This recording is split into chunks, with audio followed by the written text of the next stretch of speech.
Maayong ugma o dako nga batuta? DJ Sam, madili mabiyaan sa akong umagad ang akong tapulan nga anak tungod sa kadako sa iyang batuta. Ambot ba DJ Sam? Doon nagyoy mga babae di ay nga pakatamison pang magutman kaysa sa biyaan ng iyahang walay pulos nga bana. Tawagan na lang ko sa pangalang Sylvia. Usa ka inahan nga na problema gyud intawon pag-ayo aning akong anak ug sa iyang asawa. 58 anyos ako DJ Sam. Ambot ba kining akong anak nga tawagon na lang nato sa pangalang Mark? Mao man unta ang kinamagwangan nako. Apan maupay grabe kapalas anon sa ilang tanan.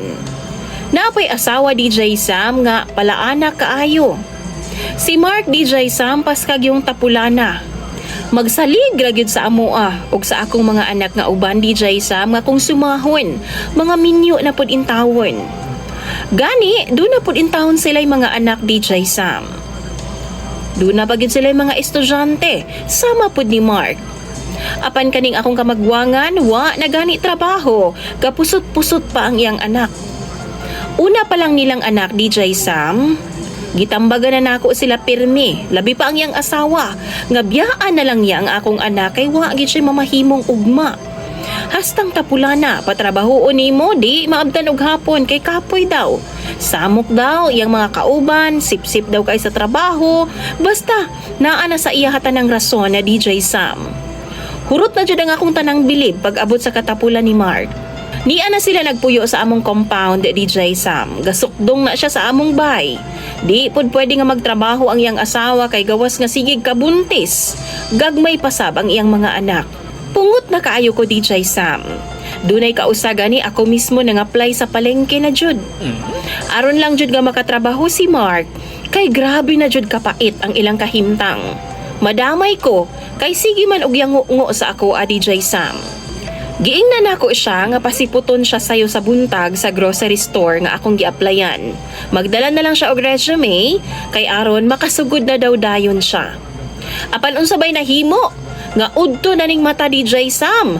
Unya alas 7 sa buntag ang among sabot sa supervisor nga akong kaistorya. Sa akong kalagot DJ Sam, akong giaway ang iyang asawa. Nganong wa man siya kapukaw, nga kahibaw man unta sila, nga sayo sa buntag dapat naka-duty na. Utro pong buringog DJ Sam pareha sa akong anak. Mauto gipasagdan na lang nako DJ Sam o gapanirado nako permi sa akong bay kay mangawat baya na sila kanon sa amoa. Matingalan na lang ka nga ang akong tinak-ang nga kanon og sudan na wa na intawon kay tuan na di ay sa ilaha DJ Sam. Pipila ka adlaw nadungga nako nga naglagubo ang ilang balay. Nag-away DJ Sam. Gisulsulan nako ang akong umagad nga palayason ang iyang bana aron makaton. Haskang tapulana. Tapos dako bayag kaon na DJ Sam sa tinuod lang. Makalagot. Gipalayas pud tuo DJ Sam. Gipang itsa sa akong umagad ang iyaha mga sinina. Patay mali rapud ko, naminaw ra kus ilaha. Apan unsa bang pagkahitabuang nga niingon man akong buutan nga anak nga. Sure na ba jud daw ang iyang asawa? Nga palayaso na siya? Sabay pagula sa iyahang dakong bunal DJ Sam at tubangan mismo sa iyang asawa. O gipangutanan niya kung di na ba daw siya ato. Ambot DJ Sam murag nahuyang man pod ang akong umagad, naong pod og dakong bunal, nahilom. Nanulod na sila sa balay nila DJ Sam. Way layas nga nahitabo, maong perti gyud akong punguta. Sukad ato nga nagid ako sila ginapansin na DJ Sam hasta akong umagad. Apan maluoy ko sa ako mga apo, nga apil man pod intawon na sa kapasmo. Pero kung dili na ako sila apilon, DJ Sam, dili man pod makaton ang ilang mga ginikanan. Maunang sa karon, wa ko makahibaw kung naginhawa pa ba ning nagpuyo diri sa pikas bahay namo.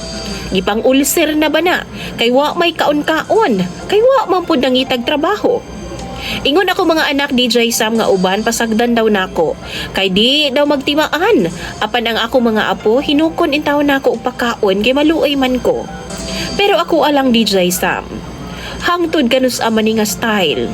Unsa may angay na kong buhaton ani ako ang anak og umagad. Kung kamo daw bi mga ginikanan diha. Kining akong umagad, maglagot pod ko kay kabawong tapulan iyang bana, magsigi pog anak. Di pod magkontrol bisan unsa og tambag. Anak nako, lami kaayo lubagon ang liog sa katapulan DJ Sam. Sige na lagpandilen siya sa mga silingan. Palihog daw ko bi, i-share po ninyo inyong mga solusyon kung naamoy ingon ani nga sitwasyon. Imong follower DJ Sam, Sylvia.